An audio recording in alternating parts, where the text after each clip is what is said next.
En ce début de mois de mars, la nature est à l'honneur à la médiathèque Jean Morette d'Amnéville.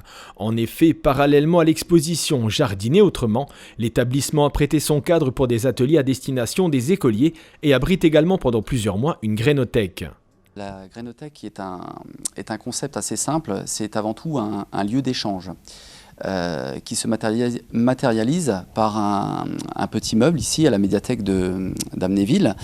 Un meuble où on va mettre à disposition du public qui fréquente la médiathèque des graines. Et l'idée dans cet échange, c'est que les gens viennent se servir sur plusieurs graines. Donc il y a des légumes, il y a aussi des graines de fleurs. Et l'idée, c'est que ces personnes qui viennent se servir gratuitement, à juste mesure, hein, l'idée, c'est pas que les gens prennent trop de sachets, mais l'idée, c'est qu'ils reviennent à la médiathèque avec leurs propres graines et qu'il y ait un échange de graines. Et c'est cet échange-là qui va créer à la fois un lien social entre les amateurs de jardin, la médiathèque et voilà, pour le bien-être de tous. Alors la grainothèque, sur le principe, c'est aussi promouvoir la biodiversité. Puisqu'on sait aujourd'hui, de façon assez alarmante, que les 3/4 des semences mondiales ont disparu.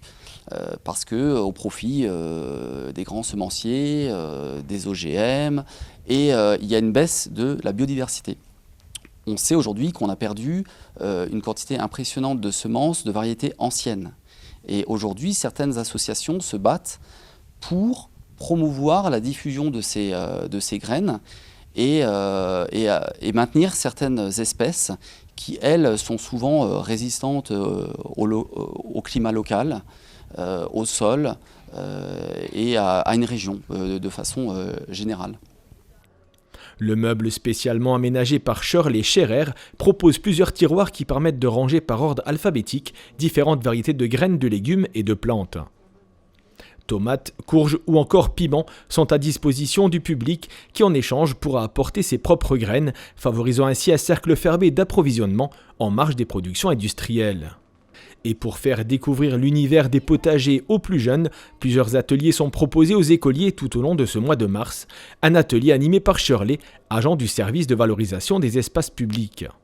À l'instar de ce qui s'est passé l'année dernière, il y a eu en fait des ateliers organisés sous l'impulsion du personnel de la médiathèque et de la responsable. Ils ont eu l'idée de promouvoir le potager à travers les enfants, à travers des ateliers de semis.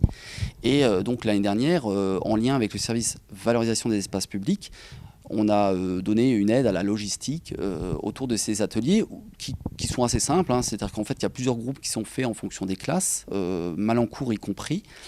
Et ils sont accompagnés par un animateur qui va leur montrer comment on sème des légumes dans des godets. Et donc les enfants vont voir après dans les salles de classe les plantes pousser. Et donc ça sera un support pédagogique. Donc ça je dirais c'est une phase qui est importante pour les enfants.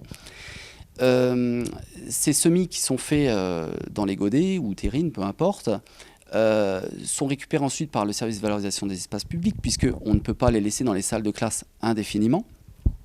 Et l'idée après, c'est de les faire pousser au centre technique municipal, dans les chapelles, et une fois que la plante est prête à être mise en pleine terre, pour une partie, on les met en pleine terre dans les jardins pédagogiques des écoles, voilà, qui ont été d'ailleurs aussi plantés l'année dernière. Donc cette année, c'est Shirley du service de valorisation des espaces publics qui s'occupe d'encadrer les enfants à la médiathèque.